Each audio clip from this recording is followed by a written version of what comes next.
Appreciate the song service from Mr. Durr and all those that help.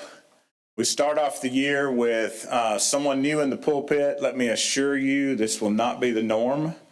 It is something that I do to help in this situation. Not qualified, not the person that needs to be here today, but I am here nonetheless. My son, who preaches at Pleasant Valley, he asked, they're going to do something this quarter where they're going to have guest speakers, I think on Wednesday nights, and none of which are actual preachers. They want people to come in and talk about how they use their job or their profession, how they share Christ in what they do for a living. Those preachers, they know exactly how they help share the gospel, but we're all called to do that. So he asked me to preach, and it's over in March, and so I started looking ahead. And so then with this, I thought, I don't know, shame on me for shortcutting it, but I thought, I will use that lesson here this morning because I do think it's applicable. This has been my career. When you think about teaching and learning, and although now the position I'm in feels much more like a business executive than a teacher of children, in my heart I still love teaching. It's my roots. It's been my career, and our mission, even as superintendent, is to maximize student learning. We're trying to help people learn as much and equip them to be successful. It's at the root of what I do. I have to help make sure that even if I'm not the one teaching the students, I'm working with the principals and the directors and teaching them so that they can help make sure people are doing their job more effectively so that people are learning. It's interesting, the things we do and that we hear, and we've got a lot of teachers, professional teachers in this audience and people that work in the schools. Curriculum is a big thing, and it's what you're actually teaching. How does that transfer over to Christianity? It's like, that's always really the first step when you start trying to study with someone, is establishing, do we both agree that the Bible is the authority? Is this going to be our curriculum?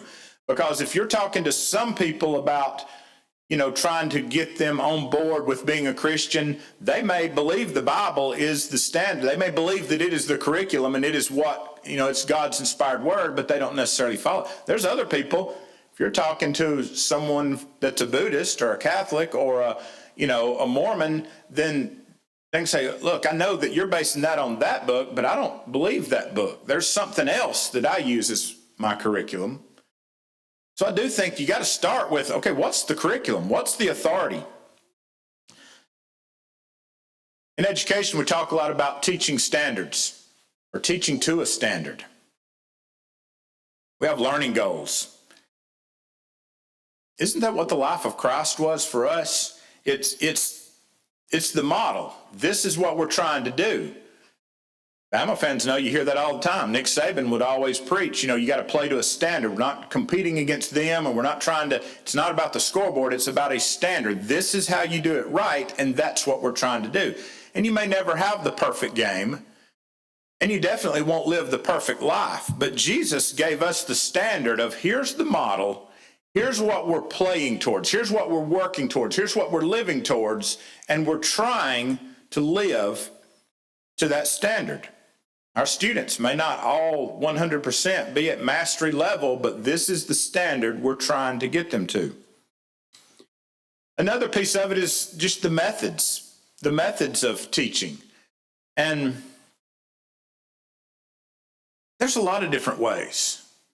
There's whole group lectures, which is kind of like what we're doing here. Then there's small group, one-on-one. A lot of you have been involved in that, one-on-one Bible studies. It's transferable. Then you have the small group, which is more like our classrooms, our classes where we have discussion. Those are all effective ways, but a lot of what is learned is actually from an unintentional curriculum. It's the things that they learn, and that's not what you're explicitly teaching. The things like responsibility, the things like discipline, integrity, excellence, attitude. Think back to some of your teachers. Some of them never taught anything from their curriculum about attitude, but because of their attitude, you realized, I like that. I want to be more like that. That's a good model. Especially if you felt like you weren't learning something at home, you looked to teachers often, and they unintentionally were teaching you whether to be honest or not, whether to put forth their best effort at work or not, whether to be responsible or not, whether to follow rules or not. We all had teachers that would say, well, I know we're supposed to do this, but we're not going to. Unintentionally, they're kind of teaching you, you don't have to follow rules. And then there's some that do exactly what they're told to do, and they're modeling responsibility, commitment. So there's a lot of things and a lot of different methods. Even some of them are unintentional. We also use a term in education like differentiation. We differentiate instruction. That just simply means you got to teach different people different ways. Jeremy and I have not talked about this, but I used to always feel like, and I would imagine he has concluded the same thing, one of the biggest challenges in coaching is knowing which ones need a pat on the back and which ones need a kick in the rear. And that's the job, because different people respond different ways. There were players I could get on to and they would play better. There's other people I get on to and they're done. They can't handle it. And the way they get better is by patting them on the back. We're all that way too. Everybody in this room responds to different things in different ways. We have to differentiate our instruction. We can't have a template. Gone are the days of this is how you convert someone to Christianity, because it's more like we need an IEP for everyone. Everyone needs this individualized education plan because everybody learns a different way. And a different person, Mr. Smith and Miss Johnson and Miss Perez are going to hear things differently and respond differently. And if we want to be effective, we've got to try to teach a little bit differently. Another big piece that we're always involved in is student support. We go through a lot of ways to support, and as Christians, that's what we do as well. I mean, even in Scripture, Paul, who's thought of as that model Christian, he says, look, I know what to do and I don't do it, and then I know what I'm not supposed to do, and those are the things I'm doing. He struggled.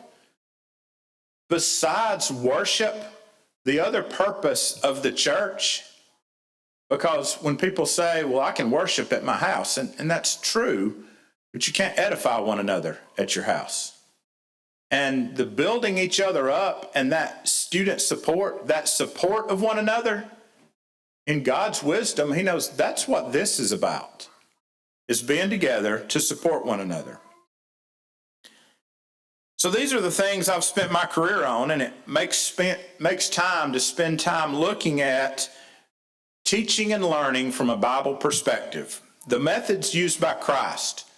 He was the master teacher. So I want to look at some of the things that we know work, that research now has said this is what works. And you look back and it's like so many things in the Bible, it's like, yeah, we knew that 2,000 years ago, or Jesus knew it because that's the way he already did it.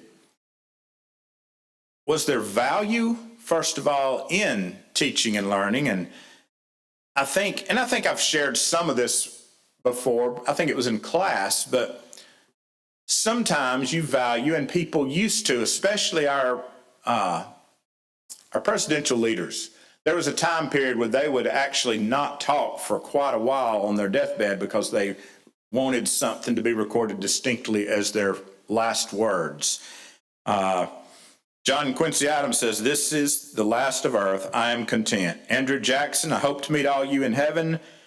Be good children of you all and strive to be ready when the change comes." Thomas Jefferson says, "I've done for my country and for mankind all that I could do, and I now resign my soul without fear to my God, my daughter, and to my country." That's actually what he wanted his last words to be, but then he actually woke up the next day and he said, "Is it July 4th yet?" And then he died. So technically that wasn't, but his planned last words were much more impactful. The ultimate cliffhanger was Martin Van Buren. He said, "There is but one reliance. And then he died. So we don't know what that one reliance was. But Confucius says, heaven has turned against me. The hour of my death has come. Alexander the Great was asked on his deathbed, who are we going to leave this massive empire to? And his final words was, to the strongest. So what were Jesus' last words?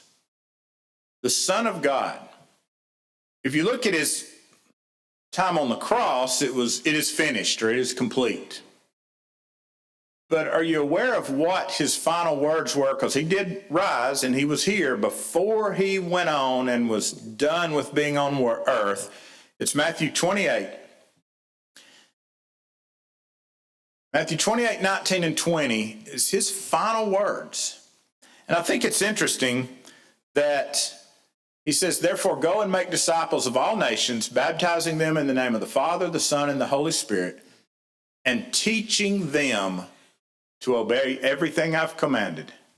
And surely I'm with you until the end of the age. So literally, his final words, and we know those final words sometimes are important. When your kids are heading out for the night, how many parents always say, you be careful. It's like they have to get that final important word. Even if they've told them earlier, they want the final thing is, hey, I love you, be careful. People love to make sure the final thing they say is important. And Jesus' final words was telling people to go teach. Go teach people. It's interesting, Jesus is called teacher 45 times in the gospel. But his profession, what he did for a living, was carpenter. He's called carpenter twice. He's called teacher 45 times. Of the 90 times that he is addressed directly, 60 of them he was called teacher. So 2/3 of the time we have him being addressed directly. He was called teacher. In John 13:13 it says, you've called me teacher, and rightly so, for that's what I am. Yet if you think about it, as far as we know, he never entered a classroom, as we know classrooms. He was on boats, beaches, standing by a well. He also never obtained an educational degree, and he didn't have a teaching certificate. So was he successful? 2,000 years later, Christianity is the number one religion on the face of the planet. Not just here in America, but on the planet. There are 2.38 billion Christians. That is 31% of the globe. Falls under the umbrella of Christianity. There's other people that believe different things, but in most industries, I know some of them have cornered the market, but in most industries, you think about what you do for a living, if you had 31% of the market share, you'd feel good. And I know as Christians, we want it to be all. We want it to be higher. But in most industries, 31% of the market share would be considered very successful. So how do we teach? How do we make sure we know our stuff and we're actually ready to teach? There's a common diagram that's used. Some of you have seen this before. It's the percent of, what's retained. The very top, you see 5%, you learn from lectures, and 10% from reading. So we're trying to cover at least that first 15 with me talking and Connor reading. You got a little bit from that. These visuals, you'll remember this a little better because it's audio visual. It's 20%. Demonstration, that's some of that. There's people who do demonstrations. You go into a lab sometimes and you remember that maybe a little better, or some object lesson, which is what Jesus did a lot of times. But sometimes that's just demonstrating by the way you live. An example, you picked up some of that stuff, you probably learned more from what your parents did, which would be the demonstration, than what they said, which would be the lecture.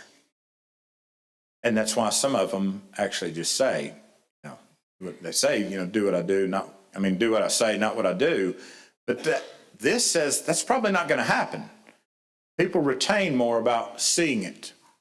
Discussion, that's what we'll do in class. We'll have discussions. But the most effective way is practice doing. When you go out and practice something, that's why Coach Pounders practices every day. He doesn't just tell them what to do, and they don't just watch game film. If they never stepped on the court and practiced, I doubt they'd be as effective, because the lecturing and telling them what to doing it actually gets you much closer to being there. But the way to really get there is to teach it. Yes, I needed help at basketball camp when I had, 100 second graders, and, I'm not going to try to task that myself. But one of the biggest reasons, because there was other adults, there was other teachers I could get to help run basketball camp. But I always made my players help run basketball camp. And it wasn't cheap labor. It wasn't because it was just people that could come in and help, but it was because of that last one. Because if they have to teach a kid proper form, and they have to teach a kid to box out, and they teach a kid how to close out and teach them some of these fundamental skills, they caught themselves doing it better. I remember I had a player one time tell me, he says, man, after basketball camp, I feel like all these little kids are standing down here below the baseline and I didn't box out. And they're all like, come on, coach, you said you're supposed to do it this way. And they feel like they almost have to do it right because they taught it.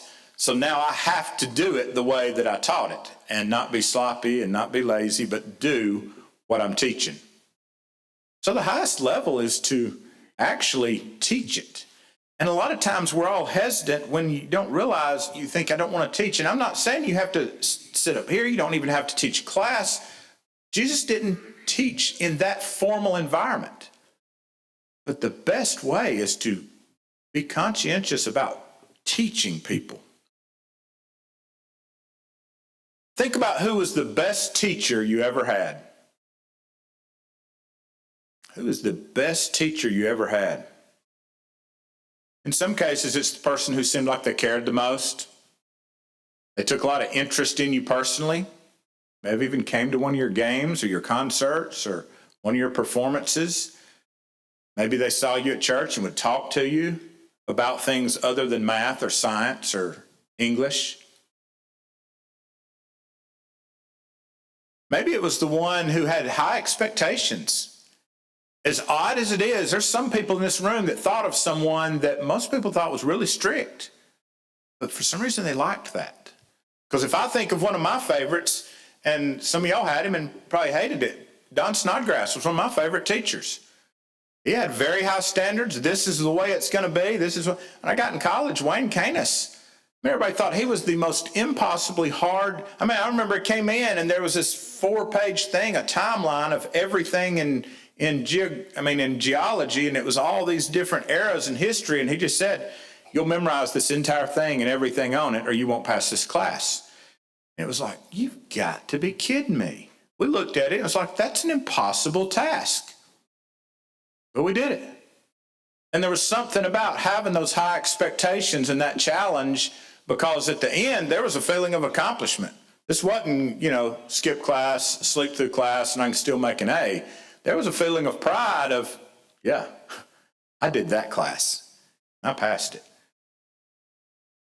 Some people like that challenge. They like the high expectations. They like the people that care.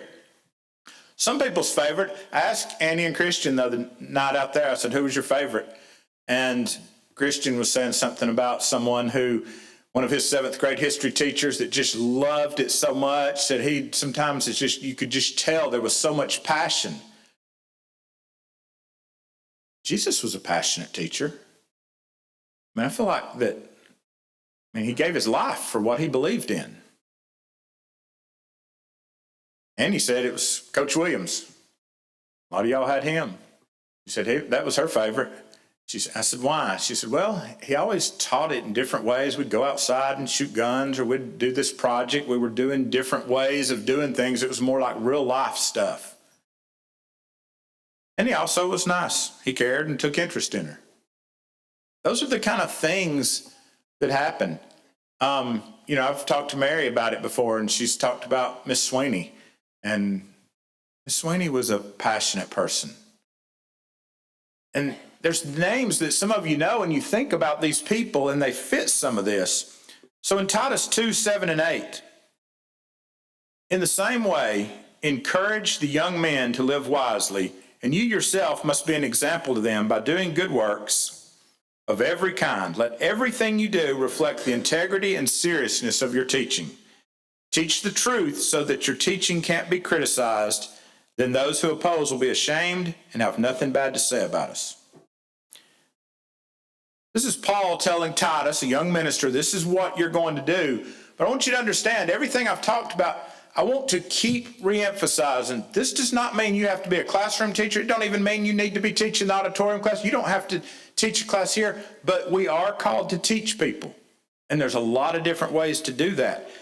Because it says, in the same way, encourage the young men to live wisely. And you yourself must be an example, that 30% demonstration.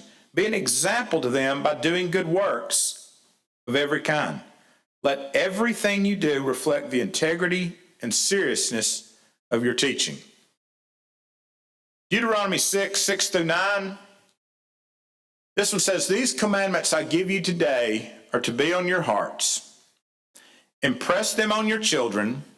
Talk about them when you sit at home, when you walk along the road, and when you lie down and when you get up. Tie them as symbols on your hands and bind them on your foreheads. Write them on the door frames of your houses and on your gates. In short, it's saying if you're trying to teach something, it needs to be everything you do. It needs to be an all-encompassing. We talk about that in education. It's like math's not just this little 50-minute part. It's like math's in everything you do. You know, there's a connection to it all. I mean, when you think about this, what it's saying to do, it reminds me of the parent, that doesn't roll their eyes when their kid, they don't think badly or back off because their kid rolls their eyes and says, you've told me that 1,000,000 times. They think, well, you're going to hear it 1,000,000 more times. Because it's going to be on the door frames, it's going to be on your wrists, it's going to be on your forehead, it's going to be in your mind. Because I'm of the belief, and there's some research that backs it, that we talk about people that don't have a conscience, and then there's other people that say they have a conscience. I don't know, it just felt like that was wrong, or something inside me told me. I don't think that's an angel. I don't think that's the little, angel and devil on your shoulders talking to you. The voice that you hear that you call conscious is the collection of all the voices you've heard in your life. If you've been told something is good to do over and over 1,000,000 times in your life, and it's been on your wrist and on your heart and on your forehead and on your door frame, then there's going to be a point in your life that you're going to go, I don't know, it just felt like that's what I should do. Or if you're told something that you're not supposed to do, and it is like Deuteronomy 6:9 says, and you've heard it so much, then when you get in that situation, you'll think, I don't know, a voice inside me just said I shouldn't do that. It's because you've been taught it in every possible way. It's why people wear bracelets. There's a lot of women in here that have a bracelet that has a charm for each of their kids. It's like, I want to keep them near me. I want to remember them. Or they have a cross around their neck. I don't know that too many people have something on their forehead in here, but you do have things on your door frame. You have welcome mats, or you have some vinyl graphic that says, as for this house, we'll serve the Lord when you walk in. You've seen the signs. 1 Timothy 4:11 says, command and teach these things. Colossians 3 says, let the message of Christ dwell in you richly as you teach and admonish one another. That don't mean that, again, it's not standing in front of a group. Matthew 5:16 says, let your light so shine before men that they will see your good works and glorify your Father. It doesn't say they'll see your good works and think great of you or think anything of you. They'll see your good works and glorify God. Matthew 5:19 says, therefore, anyone who sets aside one of the least of these commands and teaches others accordingly will be called least in the kingdom of heaven. But whoever practices and teaches these commandments will be called great in the kingdom of heaven. Romans 12:7, if your gift is serving others, serve them well. And if you're a teacher, then teach well. He called his apostles and he sent them out to teach. But Jesus was not just a preacher or someone who lectured. He actually practiced those things that were more effective. I mean, when he ministered first, he would minister, and when he had opportunity to teach about what he had done, for example, he fed the 5,000, and then he referred to himself as the bread of life in John 6. He washed the feet of the disciples, and then he talked about servanthood and servant leadership in John 13. He prayed for days and then talked to his disciples about how they should pray in Luke 11. So there's three things that it took us a couple of thousand years to determine in education research that you really look at. And Jesus, the master teacher, these were the three he focused on. This is what he did. I know no one at this point in the sermon wants to hear 3 points because they think, oh my, we're really just now getting started. They're short points, I promise. It's the 3 R's. We've always heard that, and I don't like that. I never understood the 3 R's of education, reading, writing, and arithmetic. Only one of them starts with an R anyway. But phonetically, I guess 2 of them do. Reading, writing, and arithmetic is not the 3 R's we're going to look at. Relationships, rigor, and relevance. Relationships, that's where it starts. You've heard the phrase, people have to know that you care before they care what you know. The most effective teaching you will have is the people you have a relationship with. When you thought of that teacher that you liked the most, there's a large portion of people in this room that it was someone they felt like they had a relationship with. It wasn't a teacher that didn't even know your name or know that you existed. You were just a number on a chart. It was probably someone that had a relationship with you. 1 Thessalonians 2:8 says, so we cared for you because we loved you so much, we were delighted to share with you the gospel, which is teaching. Sharing in that instance is another word for teaching you the gospel. But our lives also. They shared their lives. And as a part of that, they were going to share their teaching. It's been said, don't try to teach someone you haven't prayed for. I also like the phrase that says you can impress from a distance, but you only impact up close. The people that are closest to you have an impact on your life. I think that's why in Acts 1:8, it says, but you will receive power when the Holy Spirit comes on you, and you will be my witnesses in Jerusalem and in all Judea and Samaria and to the ends of the earth. I think it's interesting. He starts with local. You're going to have an impact here in Jerusalem, then in the broader region, then to the end of the earth. It always starts in close. I mean, one of the criteria for church leaders is, are they taking care of their own home? Because if you can't lead your own home well, then how can you shepherd a larger flock? I think that's where the teaching has to be most effective, is with the people that you have the relationship, and your relationships are with the people closest to you. The second R is rigor.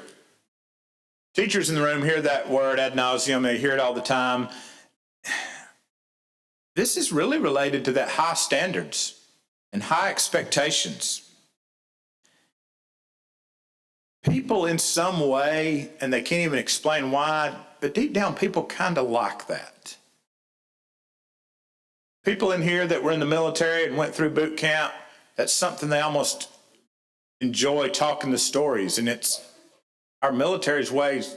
It's not that, yes, there's some training there, but a lot of it's just you bring people together. There's a commitment because of what they have to go through. When I see former players, they want to talk as much about conditioning and hard practices as they do games that we won. Because that was the moments when they, remember that time we had to do this, or you made us do this, and they talk about that. And in the moment, it may have been the hardest thing, or they felt like it's the hardest thing they'd ever done, and that's what they remember fondly later on.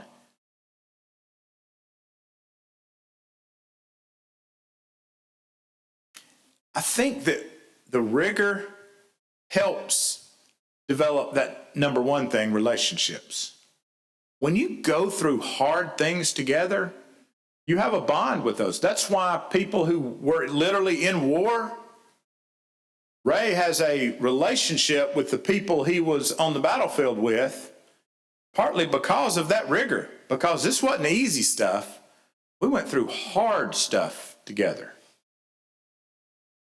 If it was easy, everyone would do it.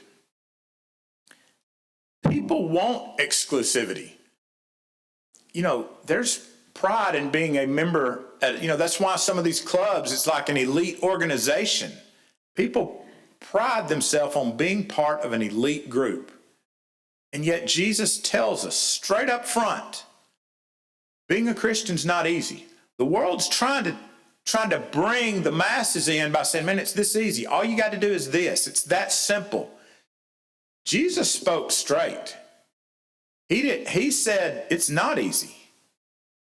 It's very hard. It's so hard that there's going to be very few. It's a narrow road, a narrow gate, and few people will find it. Most people won't be able to. He said, unless you're willing to leave father and mother, and there's no halfway. Either you're with me or you're not. It's a commitment. And yet in a lot of things in our life, we kind of like trying to be in that elite group. This should be something we should think, okay, and that should be a teaching point. Not teaching, it's this easy. All you got to do is this. But no, it's this hard, but the benefits are outstanding. The first great command, when Jesus was asked, he said, the first command is love your God, and the second's like unto it, love your neighbor as yourself. And it's interesting because loving your neighbor kind of connects those relationships, and relationships can connect them to God. But the rigor is in another verse. It says, if you love me, you'll keep my commandments. So it's not as simple as people like to say and teach that if you just love God, because anybody can say they love God. He says, if you love me, you'll keep my commandments. You'll do what I ask. You'll do what I want. There's a contraposition of that you can flip them both to a negative. That would mean, so if you don't do what I've asked you to do, then you don't love me. It's a logical directive that you can say, if you love me, you keep my commandments. And if you don't keep my commandments, then you don't love me. That's not what the world wants to hear. The world wants to hear, if I love him, I'm good. Or if I say I love him. And he's saying, yes, if you love me, that's true. But if you love me, you'll keep my commandments. That's where it gets challenging. That's where it gets hard. It's not easy. Love is an action. It's not just a feeling. You actually show your love. You show it. You don't talk it. The third R is relevance. So we got relationships, rigor, and finally relevance. There's a connection to what you're learning. I mean, how many of you sit in classes and why do we need this? Why is this important? When am I ever going to use this? And if you can't make relevance out of it, you're really kind of unplugged and not interested. Jesus made it relevant. He's talking to the woman at the well and about everlasting waters of life. He's talking about your eternity. He's talking about your relationship.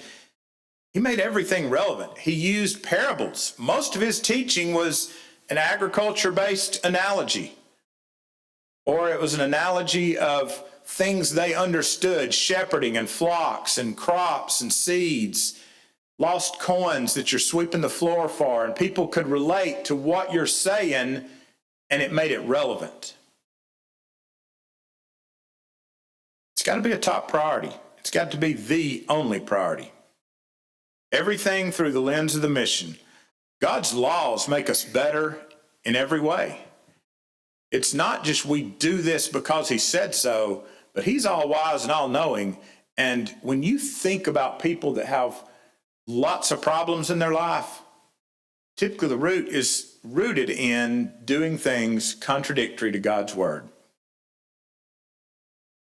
I'm going to leave you with, it sounds good to say the 3 R's of education, the 3 R's of teaching: reading, writing, and arithmetic, or in our case, relationships, rigor, and relevance. I like to add a fourth one because I really like the passage from Deuteronomy. Our fourth one would be repetition. You have relationships, rigor, and relevance, and then repetition when you go over it and over it and over it. When you're a second grade teacher or a third grade teacher, you don't see the repetition that's there, but they'll introduce some of the, scientific method. And when I was teaching in junior high, I would think, wait, isn't this what I've seen elementary teachers teach? And then I would teach high school, and it's like we teach it. It's like there's things that you literally, if you look at the curriculum from K-12, there's things that we talk about every year of your entire academic career. Repetition, repetition. And sometimes it still don't stick because you don't see relevance. But Deuteronomy 6:6-9 says, "These commandments that I give you today, they'll be on your heart, impress them on your children, talk about them when you sit at home, when you walk along the road, when you lie down, and when you get up. Tie them as symbols on your hands, bind them on your foreheads, write them on your door frames in your houses and on your gates." The reason repetition is because a nail is never driven with one strike. I'm sure there's somebody on YouTube that's made a video of somebody doing it, but in reality, I've never hit a nail one time and it go all the way in unless I was driving in styrofoam. You have to hit it over and over. You get it in, but it's continuous pounding before you finally drive that message home. That's one of the reasons that we're here, and that's why some of these things I may have even said before, because I figure you're only hearing 5% of it anyway, so I can say it again, and if we say it 20 times, then if you get 5% each time, then maybe it all sticks.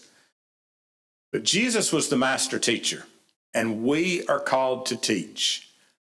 And yes, we need more people to step up and help teach classes, but that's not what this is about. This is about teaching people by the way you live your life, teaching people by building relationships, by not lying to them and saying it's just so easy. All you got to do is, say that I believe in God and it's all done. And then the relevance. Make the connection to the real life practical piece and then do it over and over and over, and you can make a big impact. If you want to be baptized, if you have the need of prayers of this congregation, if there's anything you need, then a lot of that you can take care of on your own, but if there's something you need help with, then please come forward as we stand and as we sing.